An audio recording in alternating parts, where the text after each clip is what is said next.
දැන් මේ ලීටර් 20ක් 25ක් අතර ප්‍රමාණයක් අරගෙන ත්‍රිරෝද රත රිදුරෙක් කොහොමද එයාගේ ජීවිකාව ගෙනියන්නේ?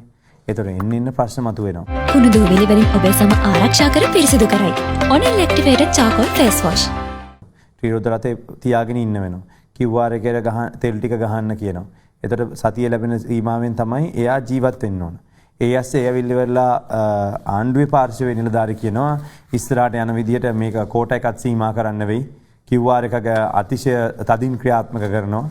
ඉතින් ඔය ඔක්කොම කියන්න පුළුවන් මිනිස්සු ජීවත් වෙන විදිය ගැන හිතන්නේ නැත්නම්. ඉතින් ඒක තමයි ත්‍රිරෝද රත රියදුරෝ 12 වෙනිදා ඒගොල්ලෝ යනවා කියලා කියන්නේ විරෝධතාවයකට. සමාන 16 වෙනිදා. ඉතින් ඒගොල්ලන්ටත් ප්‍රශ්න වෙලා තිබෙන්නේ මේ ලැබෙන කෝටාවෙන් තමයි ජීවත් වෙන. අය අනිත් හැම ජීවන වියදමක්ම ඉහළ යනවා. ඒතකොට එක්ක වැඩිපුර හම්බ කරන්න ඕන.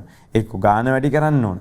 එහෙම නැතුව දුවන්න පුළුවන් සීමාව තියාගත්තත් ත්‍රිරෝද රතේ දුවලා කීයක් හරි රෑල් නිකන් දුවලා හරි හම්බ කරගන්නවා ජීවත් වෙන්න ගානක් කියලා. ඒතකොට දුවන්න බෑ තෙල් නේ. ඉතින් ජනතාවගේ පැත්තෙන් ගත්තාන් පස්සේ දුවන කට්ටියත් ඉන්නවා. ඒ කියන්නේ යන්න ගමනුත් තියෙනවා.